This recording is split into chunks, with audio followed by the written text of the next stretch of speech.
आज मैं आपसे ऐसे वृक्ष के बारे में बात करने वाला हूं जो कि समुद्र मंथन के दौरान समुद्र से निकला हुआ था। देवताओं और राक्षसों के बीच समुद्र मंथन में जो रत्न निकले उसमें से एक रत्न एक वृक्ष भी था। शायद इस वृक्ष को आप लोगों ने भी देखा भी नहीं होगा, परंतु शहडोल जिले के अमरकंटक की तराई क्षेत्रों में एक ऐसा वृक्ष है जो समुद्र मंथन से निकला था और इस वृक्ष को इंद्र को दिया गया था। इस वृक्ष का नाम है कल्प वृक्ष। आइए हम बात करते हैं इस पौराणिक मान्यता के अनुसार कल्प वृक्ष के बारे में, और आपको आज हम दिखाएंगे कल्प वृक्ष की लाइव तस्वीर, कल्प वृक्ष का लाइव मुआयना। हमारे साथ धर्मोपीडिया में जुड़े रहिए आप।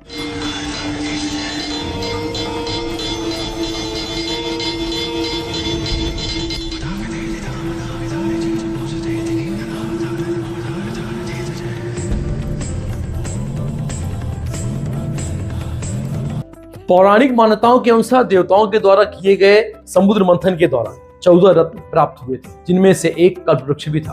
पुराणों में भी कल्प वृक्ष का उल्लेख है। ऐसी मान्यता है कि इस वृक्ष के नीचे जो कल्पना की जाती है वह पूरी होती है, इसलिए इनका नाम कल्प वृक्ष पड़ा है। आज हम आपको मध्य प्रदेश के अनूपपुर जिले में स्थित एक ऐसे कल्प वृक्ष के बारे में बताने जा रहे हैं जिसके दर्शन और अपनी मनोकामनाओं को लेकर लोग देश और विदेश से आते हैं।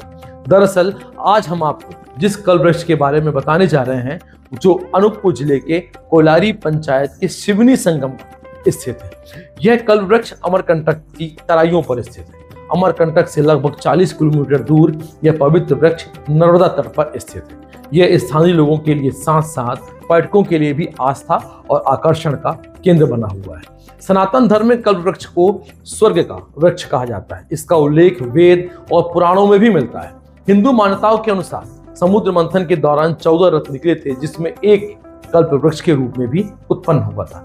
कल्प वृक्ष को लेकर कई धार्मिक मान्यताएं प्रचलित हैं। कहा जाता है कि यह वृक्ष इच्छाओं की पूर्ति करने वाला होता है और इसकी छाया में बैठकर यदि प्रार्थना करने से मनोकामना पूर्ण होती है।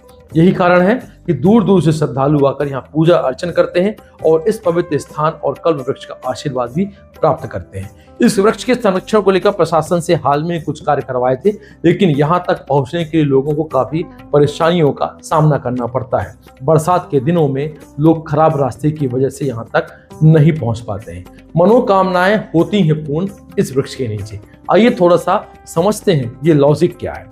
इस पेड़ के नीचे बैठकर मन्नत मांगने से मनोकामनाएं पूर्ण होती हैं और इंसान के अंदर सकारात्मक ऊर्जा का संचार होता है। यह स्थान तीर्थयात्रियों और संतों के लिए विशेष महत्व रखता है, जो यहाँ ध्यान और साधना करते हैं। नर्मदा परिक्रमा करने वाले श्रद्धालु इस वृक्ष के दर्शन के अत्यंत शुभ और दुर्लभ मानते हैं। पौराणिक व अद्भुत वृक्ष है कल्प वृक्ष। कल्प वृक्ष एक पौराणिक व अद्भुत वृक्ष माना जाता है, जिसे हिंदू, बौद्ध और जैन धर्मों में दिव्य व इच्छा पूर्ति करने वाला वृक्ष माना जाता है। इसका उल्लेख वेदों में, पुराणों में और कई धार्मिक ग्रंथों में मिलता है। यह वृक्ष केवल धार्मिक दृष्टि से ही महत्वपूर्ण नहीं है, बल्कि इसका औषधि, पर्यावरणीय और आर्थिक महत्व भी होता है। इसे जीवनदायी वृक्ष भी कहा जाता है क्योंकि इसकी पत्तियां, फल और इसके फूल, छाल और इसकी जड़ें औषधि के लिए उपयोग की जाती हैं।